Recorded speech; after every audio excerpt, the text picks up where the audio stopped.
शाम ढल चुकी थी। घर की छतों पर हल्की हल्की रोशनी झिलमिला रही थी। आंगन में सजे फूलों की खुशबू पूरे घर में घुली हुई थी। शादी की सारी रस्में पूरी हो चुकी थी। मेहमान धीरे धीरे विदा ले चुके थे। अब बस घर में अपने लोग और एक नई शुरुआत की हल्की सी धड़कन बाकी थी। नेहा अपने कमरे में बैठी थी, लाल जोड़े में सजी, हाथों में गहरी मेहंदी, पैरों में पायल की हल्की आवाज़। उसके दिल की धड़कन जैसे उसी पायल की ताल पर चल रही थी। आईने में खुद को देखते हुए उसे यकीन नहीं हो रहा था कि आज से उसकी ज़िंदगी बदलने वाली है।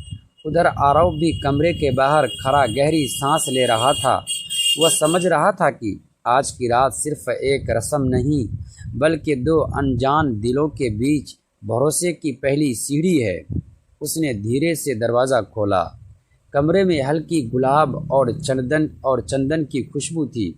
बिस्तर पर सजे फूल, दीवारों पर हल्की पीली रोशनी और बीच में बैठी नेहा, सब कुछ किसी सपने जैसा लग रहा था। आरव धीरे से अंदर आया और दरवाज़ा बंद कर दिया। कुछ पल दोनों के बीच खामोशी रही। वह खामोशी असहज नहीं थी, बल्कि एक नई शुरुआत की झिझक थी। आरव ने मुस्कुराते हुए कहा, बहुत थक गई हो ना मैडम जी। नेहा ने हल्की मुस्कान के साथ सिर झुका लिया। थोड़ी सी आरव ने पास रखी पानी की बोतल उठाई और उसे दे दी। पहले पानी पियो। आज का दिन आसान नहीं था। उसकी आवाज़ में अपनापन था, जल्दबाजी नहीं था। नेहा को थोड़ा सुकून मिला। उसने महसूस किया कि यह रिश्ता सिर्फ रस्मों का नहीं, समझ और सम्मान का है। कुछ देर बाद दोनों ने अपने अपने बचपन की बातें करना शुरू किया। नेहा ने बताया कि उसे बारिश बहुत पसंद है और आरव ने बताया कि उसे पहाड़ों पर जाना अच्छा लगता है। बातों बातों में दोनों की झिझक धीरे धीरे कम होने लगी।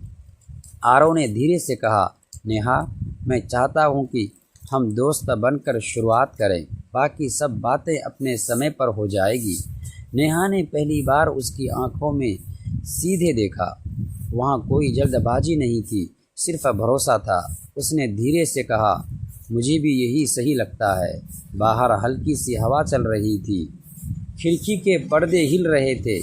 उस रात दोनों ने एक दूसरे के सपनों के बारे में बात की। नेहा अपने कैरियर को आगे बढ़ाना चाहती थी और आरव चाहता था कि वह हर कदम पर उसका साथ दे। गली में बच्चों की आवाज़ें अब कम होने लगी थी। कोई अपनी गेंद समेट रहा था तो कोई माँ की आवाज़ सुनकर जल्दी जल्दी घर की ओर भाग रहा था। दूर कहीं मस्जिद से आज़ान की आवाज़ गूंज उठी और माहौल में एक सुकून सा फैल गया। मैं छत पर खड़ा ये सब देख रहा था। सामने वाले घर की खिड़की से हल्की पीली रोशनी बाहर आ रही थी।